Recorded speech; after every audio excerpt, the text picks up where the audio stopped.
princípios, mas sim orando e servindo, trabalhando e amando. Existe uma ciência de cultivar a amizade e construir o entendimento, como acontece ao trigo no campo espiritual do amor. Não será possível colher sem seminar. Examina, pois, diariamente a tua lavoura afetiva.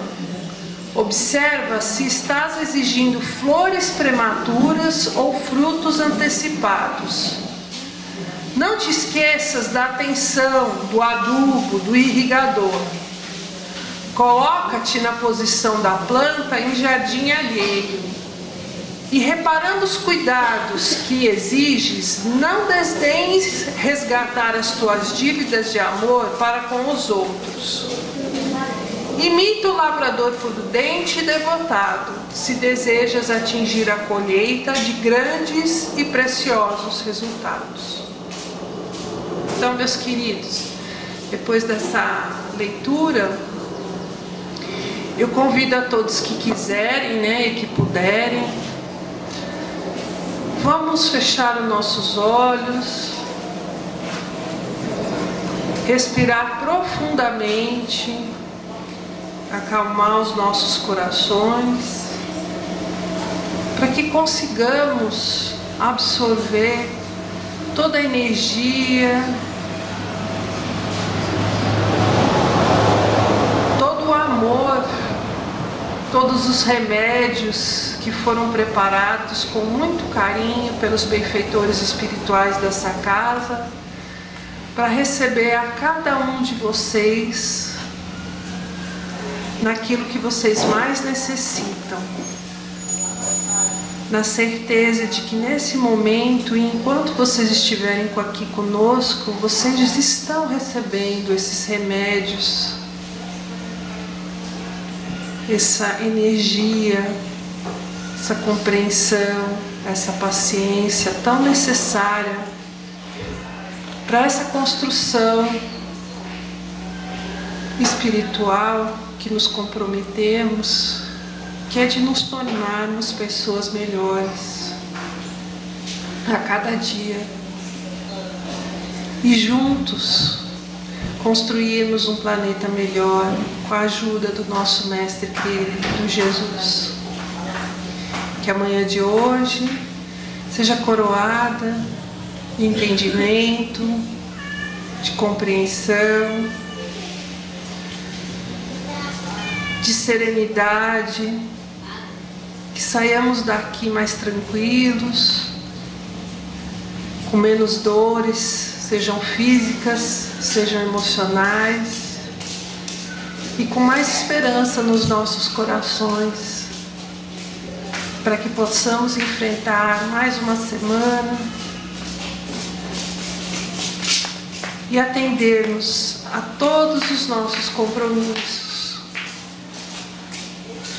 Que a espiritualidade amiga intua nossa irmã Fátima para que ela nos ajude na compreensão desse tema, que é dar a outra face.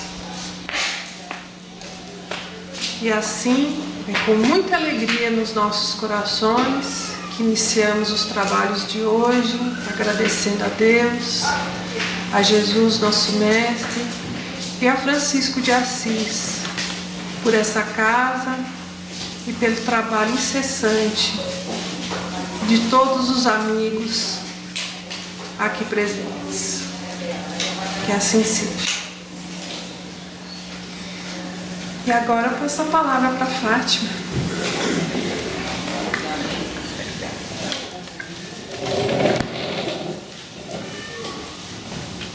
É uma alegria, como sempre. Bom dia a todos. Desejo abraçar a todos com muito carinho por essa oportunidade que mais uma vez estamos tendo na manhã de hoje de falarmos sobre o Evangelho de Jesus, relembrarmos todos esses momentos que bem já conhecemos, principalmente este tema que também é um bem conhecido de todos nós e que fica muito difícil para a nossa compreensão entendermos as palavras de Jesus quando nos fala que se nos bateram numa face, viremos para dar a outra. Para que a gente possa relembrar a mensagem do Mestre no Evangelho de Mateus, eu vou ler os versículos referentes a esse tema, que é o versículo 7, aliás, o versículo 38 a 42 do capítulo 5. O item 7 é do Evangelho segundo o Espiritismo. Ele nos diz assim: aprendeste que foi dito, olho por olho e dente por dente. Eu, porém, vos digo que não resistais ao mal, que vos queiram fazer, que se alguém vos bater na face direita, lhe apresenteis também a outra. E que se alguém quiser pleitear contra vós para tomar a túnica, também lhe entregueis o manto. E se alguém vos obrigar a caminhar 1000 passos, com ele caminheis mais 2000. Dai àquele que vos pedir, e não repilais aquele que vos queira tomar emprestado. Quase todo o texto, não é, nos parece meio insano, nos parece uma forma estranha de Jesus falar, pois estaríamos ali permitindo que fôssemos agredidos, que quando nos tirassem algo, dessemos mais alguma coisa e que nos tornássemos vítimas daquela pessoa que ali em extremo desequilíbrio nos atraiçoa, nos fere, não é? No Evangelho segundo o Espiritismo, Kardec vem nos esclarecer de forma bem clara, né? Esclarecer é uma redundância, mas vem traduzir de uma forma bem palpável para todos nós o entendimento dessa parábola. Ele nos levanta que pelos preconceitos do mundo, né, que se convencionou chamar de ponto de honra, que este produz o que? Uma suscetibilidade que é nascida do orgulho e da exaltação da nossa personalidade, que leva o quê? A retribuirmos uma injúria com outra injúria, não é? Uma ofensa com outra ofensa. O que é tido como justiça, essa atitude, por aquele cujo senso moral não se acha acima do nível das paixões terrenas. Naquela época, ainda havia muito mais as nossas emoções, não é? Eram muito menos educadas, porque a reação é algo da matéria, é algo instintivo. O sentimento não. O sentimento já é a emoção que vamos trabalhando racionalmente para educar. Já falei aqui várias vezes, e com certeza outros expositores lembraram também, que nós temos as emoções básicas: tristeza, a raiva, a raiva são 5, que agora vai me falhar as outras. A alegria, a tristeza, são emoções naturais do próprio organismo, né? Da própria matéria, não do organismo, da própria matéria em que nos encontramos. E naquela época, nós dávamos muito mais vazões a essas emoções, porque ainda existia o resquício do duelo, que por tantos séculos era uma coisa natural. Lavar a minha honra. É por isso que ele vai nos falar aqui do duelo ao final desse item. Então, Kardec vem explicar que aquela época ainda estávamos muito nessas paixões terrenas, né? De darmos o troco. E eu falo naquela época, mas na minha época de criança, graças a Deus, A minha mãe, já uma visão um pouco melhorada da situação, ela não alimentava isso nos meus irmãos, porque mulher brigar era algo, né? Menina brigar na rua era algo assim, né? Pelo amor de Deus, primeiro que ela não deixava nem eu ter colegas, quanto mais andar na rua, né? Mas eu lembro que era hábito na época da minha infância, as mães e os pais, quando os meninos brigavam na rua e apanhavam, a minha sogra mesmo falava para o meu marido: vai lá e resolve, levou, vai lá e bate de novo, não quero saber, não é? Então, até há bem pouco tempo, e hoje a gente ainda ouve alguns pais falando isso, não é? Não tem que estar levando desaforo para casa, levou, dá também. É algo que parece, quando estamos evoluindo, né, num processo talvez um pouco lento, mas moralmente hoje, esse tipo de situação já fica meio estranha quando escutamos, né, esse tipo de orientação. Porque nós não somos bichos, não somos animais irracionais. O animal irracional é que reage aos instintos. Nós trazemos os instintos como proteção e vemos que é muito melhor o diálogo, muitas vezes, do que uma reação intempestiva. Haja visto que vemos aí ainda, principalmente no nosso trânsito, as pessoas reagirem de forma irracional, porque chegam a tirar a vida do outro, porque encostou, porque levou uma fechada, porque passou à frente. Então é algo assim que não cabe mais nos dias de hoje. E é o que Kardec fala, isso são reações ainda muito terrenas, muito em nível das nossas paixões materiais. E ele diz, por isso é que a lei mosaica, porque naquele tempo ainda era muito pior, Moisés, nós éramos tão embrutecidos, bateu, levou, né? Tipo animal, encostou, eu reajo, que Moisés começou buscando disciplinar aquele povo, mas porque eles ainda precisavam, né, de uma resposta. Não estávamos preparados para a mensagem do Cristo. Então era olho por olho, dente por dente, né? Para que houvesse ali um certo equilíbrio, até com medo, porque o outro que ia levar o troco já se segurava antes de prejudicar o seu próximo. Então era necessário, quase que como condicionar o que fazemos com o animal, né? Leva ao condicionamento. Bom, eu não vou fazer porque senão eu vou sentir dor, eu não vou fazer porque senão eu vou ter uma reação negativa. Mas veio Cristo e disse, retribuir o mal com o bem. E disse ainda, não resistais ao mal que vos queiram fazer. Se alguém vos bater numa face, apresentai-lhe a outra. Para nós ainda, muito apegados à matéria, ao nosso orgulho, a questão da posse, né? Meu filho, minha família, meu prédio, minha casa, meu trabalho, nós ainda trazemos essa questão da posse, esse orgulho de ter e do poder, que vai parecer que isso é uma covardia, essa mensagem de Jesus. Mas como assim, né? Como é que eu vou suportar um insulto dessa forma, não é? É difícil compreender, né?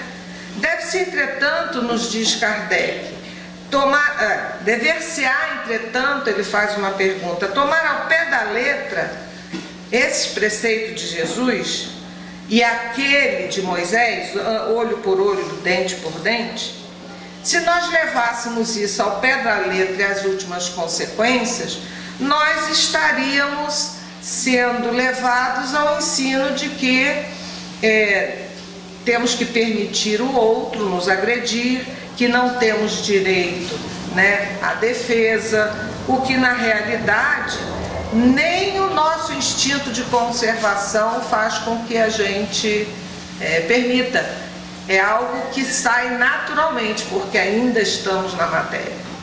O instinto de conservação, ele está aqui para preservar-nos, para preservar a nossa vida.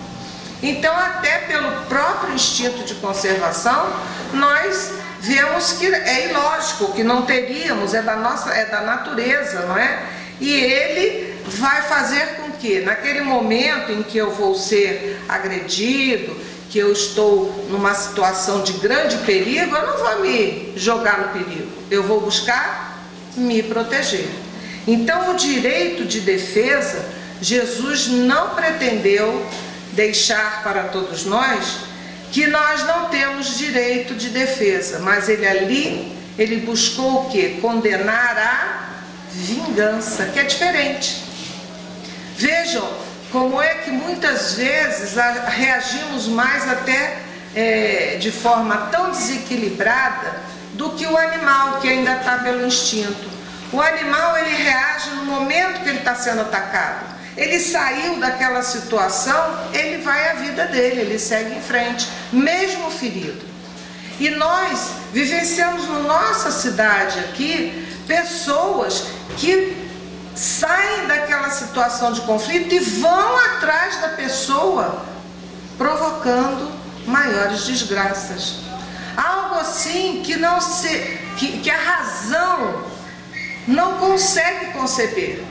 Que se nós pensarmos que se a pessoa parasse por um segundo, não precisava parar por muito tempo não, um segundo, ela não faria aquilo. Ainda mais quando aquele que agride sabe da sua superioridade física e sabe que o outro está fraco. Porque normalmente o fraco, ele não se expõe.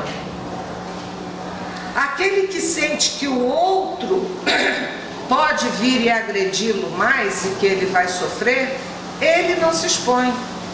Geralmente o que planeja e o que vai atrás é aquele que sabe-se mais forte por si mesmo, pela sua constituição, ou porque está se prevalecendo por algo que vá atacar alguém. Um pau, uma faca, uma arma, qualquer coisa que ele sabe que aquilo vai lhe garantir a supremacia. Porque quem se sente em risco, o instinto de proteção faz com que ele saia, ele não vai à frente.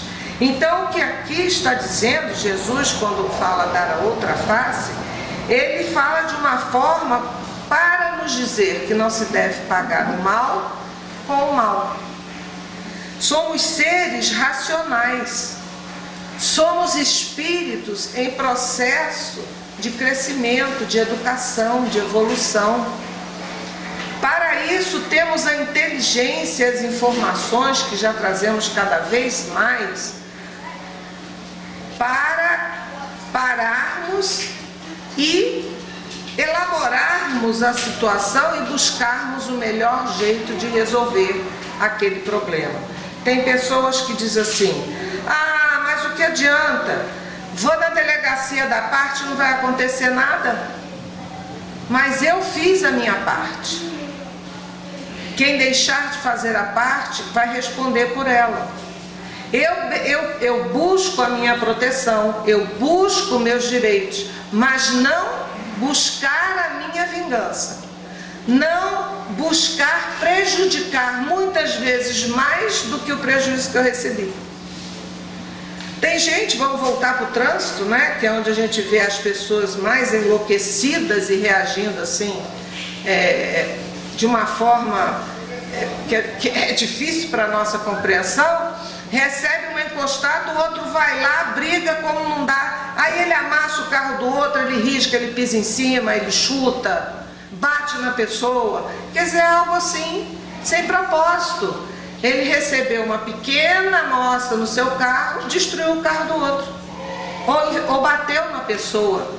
É algo que não podemos mais deixar que esse nosso processo instintivo ele seja mais permanente em nós, porque cada vez ele vai se concretizando mais, ele vai, como nos diz Emmanuel, no livro, se eu não me engano, na introdução do livro O Mundo Maior, ele nos coloca lá na introdução, nós vamos ficando com as cristalizações mentais. O que são as cristalizações mentais? São os nossos maus hábitos. tudo aquilo que eu tenho que corrigir, mas eu resolvo dizer assim, não quero mais saber não estou aqui mais para aturar desaforo. Não, agora eu vou viver a minha vida e não quero saber do outro, em todos os sentidos. Não faço mais nada que me incomode. Gente, nós vamos fazer muita coisa que nos incomode até o fim da vida, queiramos ou não. Porque quando ficamos doentes, vamos ter que tomar o remédio amargo, queiramos ou não, a menos que a gente queira continuar doente. Quando algo, um aparelho, alguma coisa se danifica na minha casa, eu não posso dizer que não quero mais saber, que eu não vou fazer mais nada. Eu posso até ficar, mas eu vou ter o prejuízo daquilo que não funciona mais. Uma hora, se ninguém fizer, eu tenho que fazer, se for algo que eu precise no meu dia a dia. Então é uma coisa que também a gente vai vendo no processo de nós que estamos envelhecendo. Eu falo nós, eu, né, daqui para cá, né? Todo mundo aqui está muito jovem. E que muitas vezes já estamos tão cansados, que isso se reconhece, não é? Muita coisa. A minha mãe dizia assim para mim: olha, quando eu chegar na idade da sua avó, se eu ficar fazendo as coisas que a sua avó faz, você me fala, porque eu não quero repetir as mesmas coisas. Aí eu, tá bom, mãe. Quando ela começou no processo, eu disse: mãe, lembra da vovó? Eu só dizia assim: lembra da vovó? Aí ela dizia assim: mas ela estava certa. E eu não sabia. Né?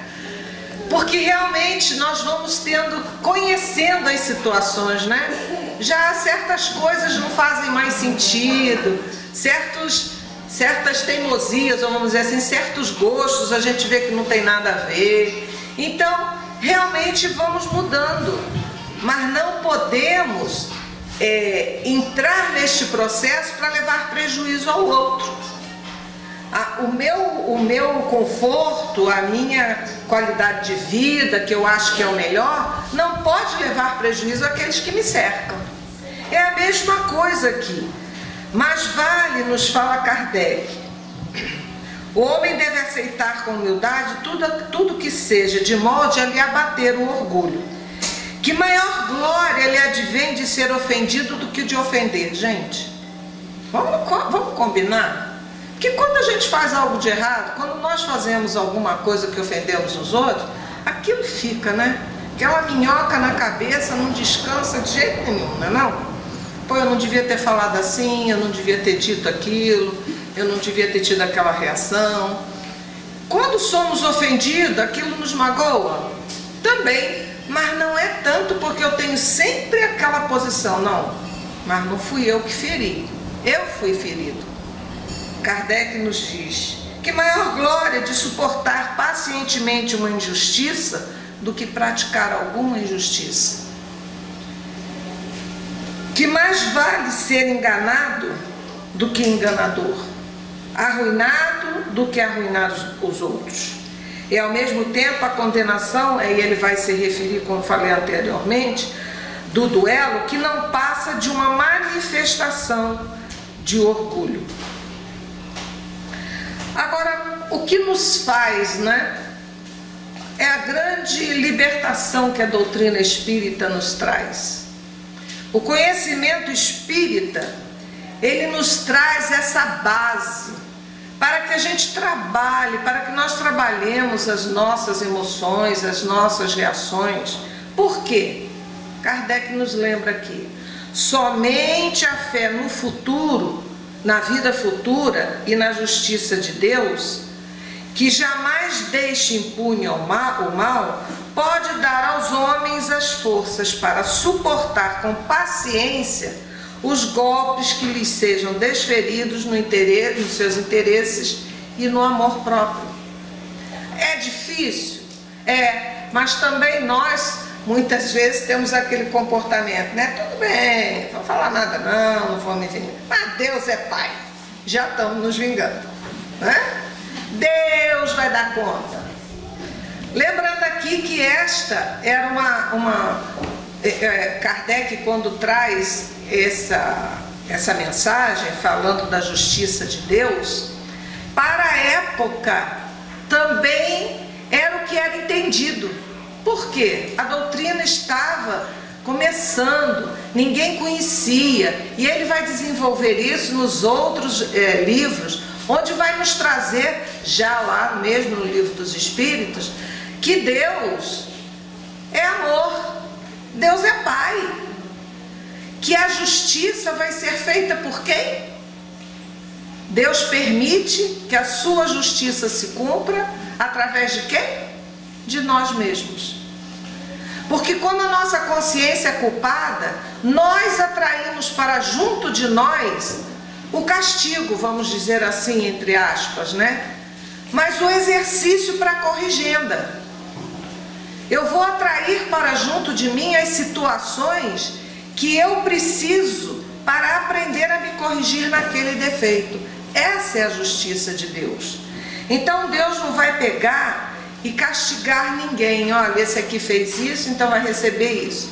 Aquele ali fez aquilo, vai receber aquilo. Não. Ele nos ama e Ele nos dá o livre-arbítrio.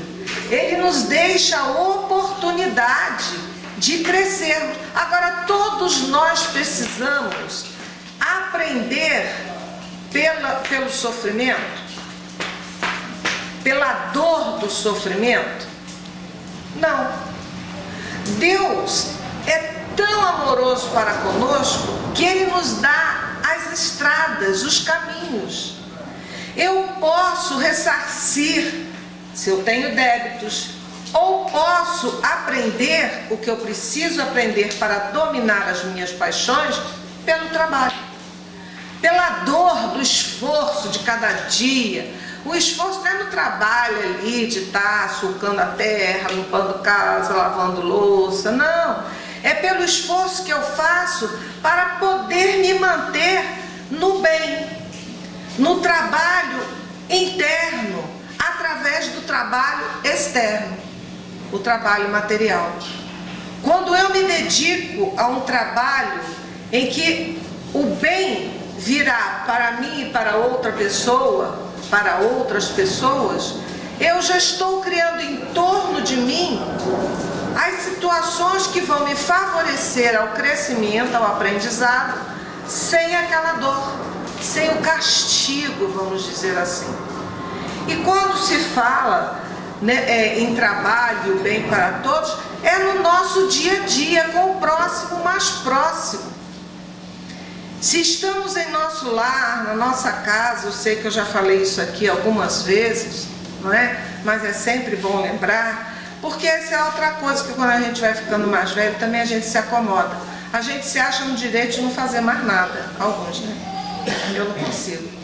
E aí, eu vou deixando o prato, eu vou deixando a cama se arrumar, eu vou deixando a roupa largada, vou deixando as coisas pelo caminho.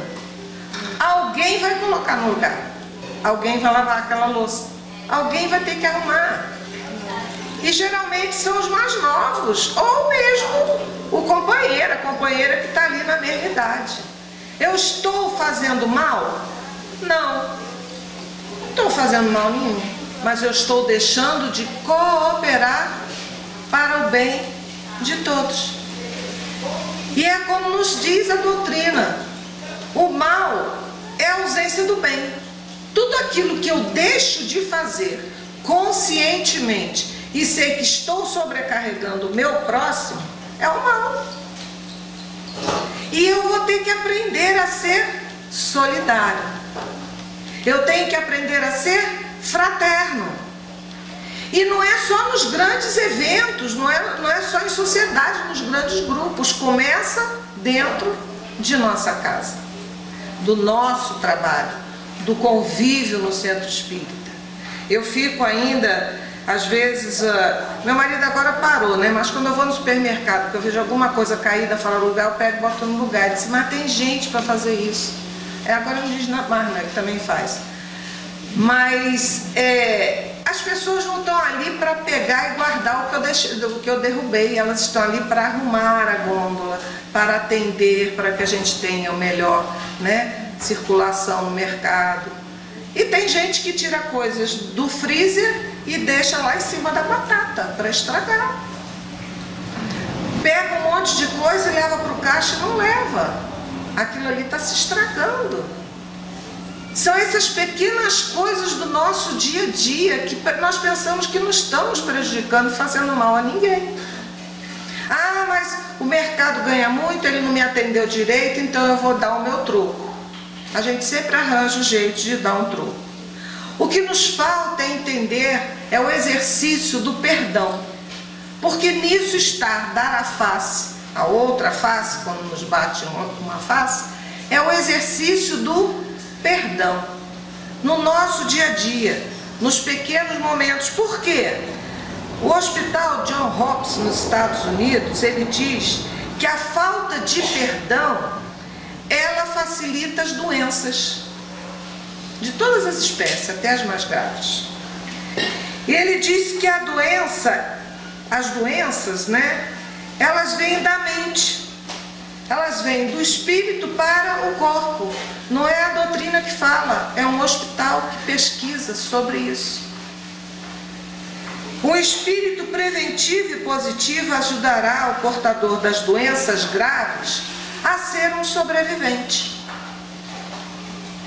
A ira, o não perdoar e a amargura colocam o corpo num ambiente de tensão e acidez. Nossas células reagem, que facilita o avanço das doenças. Aprenda a relaxar e desfrutar bem a vida. É a orientação que o hospital nos dá. Tem também um trabalho da psicóloga Robin Kassarjian, da cidade de Boston, que escreveu um livro sobre o perdão nos Estados Unidos. E ela diz assim: o livro mostra os efeitos positivos e negativos do perdão na saúde do ser humano. E ela escreve em seu livro: os sentimentos de ódio, de raiva, medo e insegurança desencadeiam enfermidades das mais simples a mais graves. Por quê? Porque ela faz com que o nosso sistema imunológico caia, baixe, e libera excesso de adrenalina, o que abrevia a longevidade. Os complexos de culpa e o remorso de longo curso, causados pela falta do auto-perdão, agora ela vai falar do auto-perdão, produzem a baixa da autoestima e, segundo, agora nós temos benfeitores espirituais, eles vão possibilitar o aparecimento de doenças sérias, das mais simples, aquelas remitentes, as mais graves, para a gente acordar, não é? As mágoas arquivadas na memória produzem as artrites. A gente acha que não, né? Mas é isso. O passado de tristeza acumula energias negativas que vão, em futuro breve, proporcionar algumas enfermidades de etiologia complexa para a medicina. Então depende de nós, até para estarmos bem de saúde. O dar a face significa estarmos atentos a nós, atentos ao outro, porque qualquer reação de agressividade, de agressão, nós vamos receber de volta.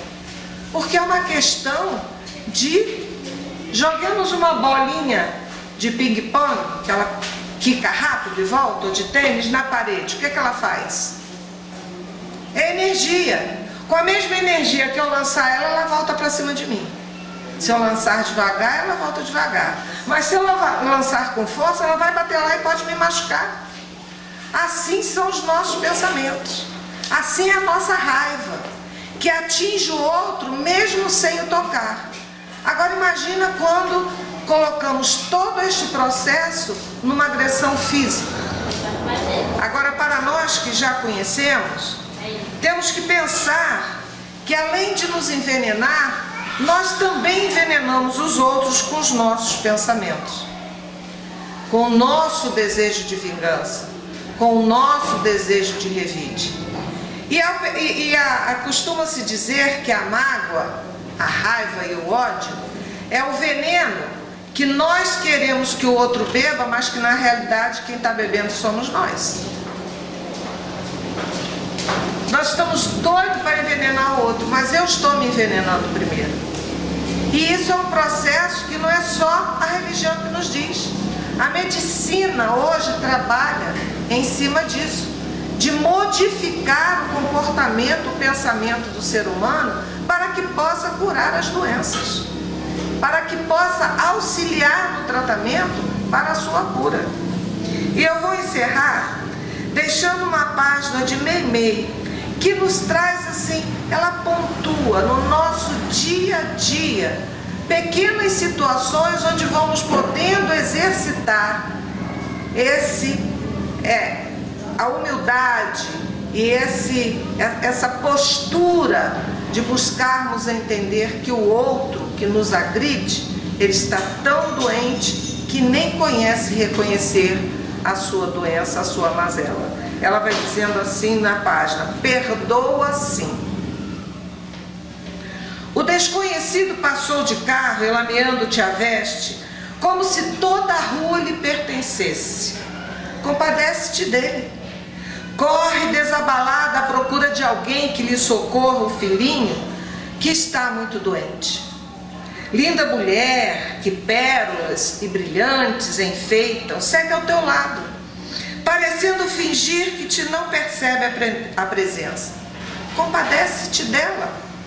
Ela tem os olhos embaciados de pranto e não chegou a ver-te. Jovem, admiravelmente bem posto, cruzou contigo, endereçando-te palavras de sarcasmo e de injúria. Compadece-te. Ele tem os passos no caminho do hospício e ainda não sabe. O amigo que mais amas negou-te o favor. Compadece-te dele. Não lhe vês a dificuldades encravada no coração. Quantas vezes, chegamos até para desabafar com um amigo, um parente, e parece que a pessoa, poxa, nem ouviu, nem deu bola, Mas é porque ele está num sofrimento muito maior do que o nosso. E não quer dizer. É o que ela nos lembra aqui. Companheiros do mundo estarão contigo notadamente no lar, onde guardam os nomes de pai e mãe, esposo e esposa, filhos e irmãos. Muitas vezes levantam-se de manhã chorosos e doloridos, aguardando um sorriso de entendimento, ou chegam do trabalho, fatigados e tristes, esmolando compreensão. Todos trazem consigo aflições e problemas que desconheces. Ergue a própria alma e auxilia sempre. Indulgência para com todos, bondade para com todos. E se algum deles te fere diretamente a carne ou a alma, não levantes o braço ou a voz para revidar. Busca no silêncio a inspiração do Senhor e o Mestre, como se estivesse descendo da cruz em que pediu perdão para os próprios verdugos, que te dirá: perdoa sim, perdoa sempre, porque em verdade aqueles que não perdoam também não sabem o que fazem.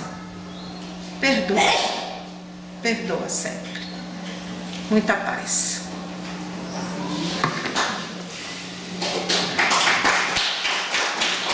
Obrigada, Fátima.